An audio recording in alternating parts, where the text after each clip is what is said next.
Assalamualaikum warahmatullahi wabarakatuh. Kembali lagi di channel Hadits IBS. Di video kali ini saya akan menceritakan sebuah kisah yang berjudul Bayangan di Balik Jendela. Jika kalian ingin membacanya secara langsung, nanti saya kasih linknya di deskripsi.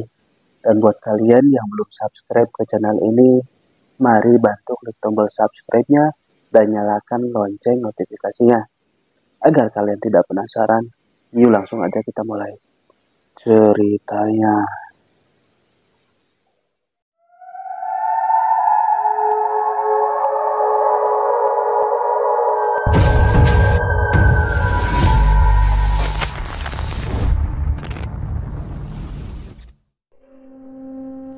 Di sebuah desa terpencil terdapat rumah tua yang sudah lama ditinggalkan. Rumah itu berdiri dengan gagah di atas bukit, menghadap ke sebuah danau yang konon katanya tidak memiliki dasar. Rumah tersebut dulu dihuni oleh keluarga Hartono, keluarga kaya yang tiba-tiba menghilang tanpa jejak 30 tahun yang lalu. Sejak saat itu rumah ini terkenal sebagai rumah berhantu. Karena penduduk desa sering melihat bayangan di balik jendela rumah tersebut di malam hari. Meskipun tak ada seorang pun yang tinggal di sana, Raka, seorang pemuda yang gemar akan kisah-kisah misteri, mendengar cerita tentang rumah itu dari sahabatnya. Merasa tertantang, Raka memutuskan untuk menyelidiki misteri di balik rumah Hartono. Bersama Andi dan seorang teman bernama Rina, mereka bertiga merencanakan untuk pergi ke rumah itu malam bulan purnama, berharap bisa melihat bayangan yang sering dibicarakan orang-orang desa. Malam itu, ketika bulan purnama mulai tinggi di langit, mereka tiba di depan rumah tua yang tampak menyeramkan dalam kegelapan. Udara dingin dan sunyi menyelimuti mereka saat mereka mendorong pintu kayu besar yang berdecit ketika terbuka. Mereka menyiapkan senter dan masuk ke dalam rumah, menyusuri ruang demi ruang yang penuh debu dan sarang laba-laba. Lukisan-lukisan tua terpanjang di dinding. Menatap mereka dengan tatapan kosong, suasana di dalam rumah terasa semakin mencekam, dan setiap langkah mereka menggema di seluruh ruangan. Ketika mereka sampai di ruang tamu, tiba-tiba terdengar suara ketukan dari arah lantai atas. Jantung mereka berdebar kencang, tetapi Raka meyakinkan teman-temannya untuk tetap tenang dan melanjutkan perjalanan ke lantai atas. Di ujung lorong, mereka melihat sebuah kamar dengan pintu terbuka. Lampu dari senter mereka mengarah ke dalam kamar itu, dan saat itulah mereka melihatnya. Sebuah bayangan berdiri di depan jendela. Punggungnya menghadap ke arah mereka. Bayangan itu tampak seperti seorang wanita berambut panjang yang mengenakan gaun putih. Ketika Rina tanpa sadar mengeluarkan suara, bayangan itu perlahan berbalik menghadap mereka. Raka, Andi, dan Rina terdiam dengan napas tertahan. Bayangan itu memiliki wajah yang pucat dengan mata yang kosong, dan mulutnya menyeringai lebar. Sebelum mereka sempat melakukan apa-apa, bayangan itu tiba-tiba melesat ke arah mereka dengan gerakan yang sangat cepat. Mereka berlari menuruni tangga, menuju pintu keluar, tetapi pintu itu terkunci rapat. Sementara itu, suara langkah kaki terdengar semakin dekat dari arah belakang mereka. Dengan panik, Raka memukul-mukul pintu dan berusaha membukanya. Namun sia-sia. Ketika mereka mulai kehilangan harapan, suara lembut terdengar dari belakang mereka. Mengapa kalian datang ke sini? Aku hanya ingin ketenangan. Mereka berbalik dan melihat sosok wanita itu berdiri di tengah ruangan. Kini wajahnya tampak penuh kesedihan dan dia menatap mereka dengan mata berkaca-kaca. Wanita itu mulai bercerita bahwa dia adalah putri salah satu anggota keluarga Hartono yang tewas di rumah ini. Dia dan keluarganya dibunuh oleh seseorang yang mengincar kekayaan keluarga mereka. Namun pembunuh itu disamarkan sebagai kecelakaan. Sejak saat itu, arwah Putri tidak tenang dan selalu menghantui rumah ini. Berharap ada yang menemukan kebenaran di balik tragedi yang menimpa keluarganya. Tersentuh oleh cerita tersebut, Raka berjanji akan menyelidiki kembali kasus keluarga Hartono.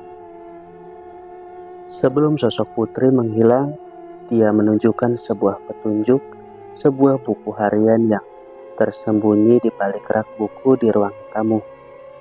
Saat Raka membuka buku tersebut, mereka menemukan catatan terakhir Putri yang berisi rincian tentang orang-orang yang sering mengancam keluarganya. Akhirnya setelah keluar dari rumah dengan selamat, Raka, Andi, dan Rina membawa buku harian itu ke polisi.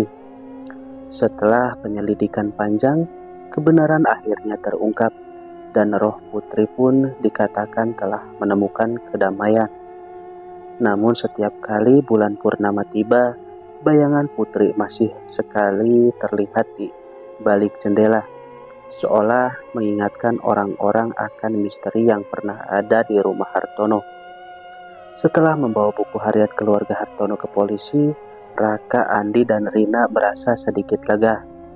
Namun mereka masih dihantui rasa penasaran yang kuat. Di malam berikutnya, mereka berkumpul di rumah Raka untuk berdiskusi tentang apa yang telah mereka alami. Rina, kalian benar-benar yakin sudah cukup? Maksudku, entah kenapa aku merasa Putri belum sepenuhnya pergi. Andi mengangguk pelan. Aku juga merasakannya. Bayangan Putri itu, aku yakin dia masih butuh sesuatu dari kita. Raka, kalau begitu kenapa kita nggak kesana lagi? Mungkin ada yang terlewatkan. Mereka bertiga saling berpandangan. Meskipun perasaan takut masih menyelimuti, rasa penasaran dan keinginan untuk membantu Putri lebih besar. Maka pada malam berikutnya, di bawah sinar bulan yang sama, mereka kembali mendekati bukit menuju rumah tua itu. Saat tiba di depan pintu rumah, mereka ragu sejenak. Pintu tua kembali berdesik pelan ketika mereka membukanya.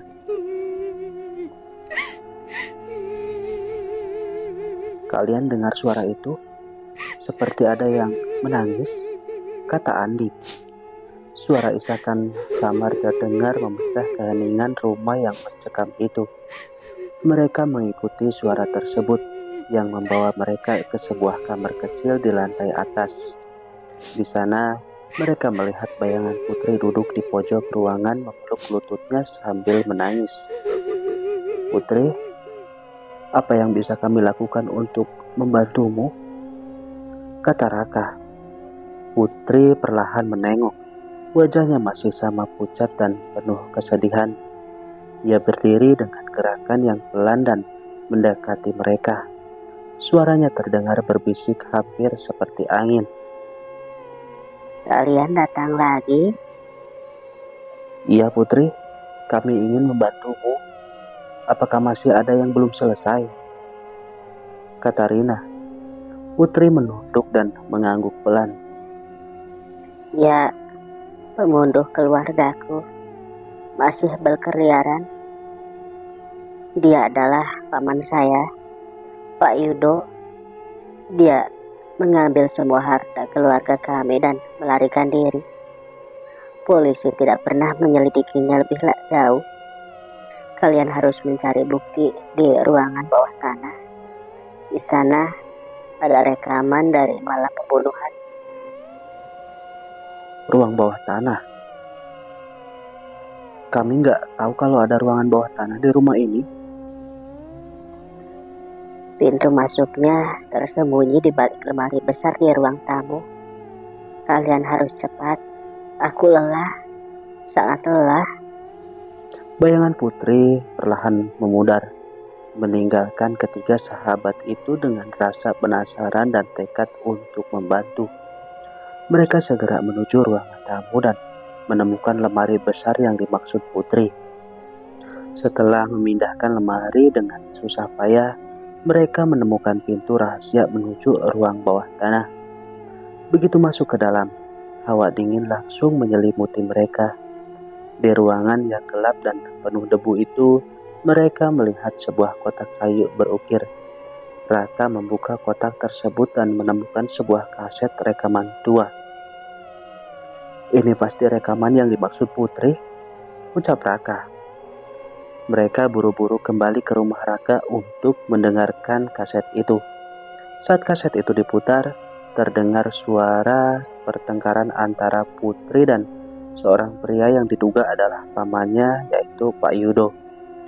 Dengan rekaman itu sebagai bukti, mereka segera membawa kaset tersebut ke polisi.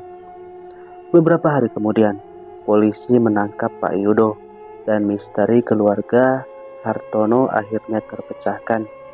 Di malam itu saat ketiganya mendekati bukit untuk terakhir kalinya, mereka melihat sosok Putri berdiri di depan jendela tersenyum kepada mereka.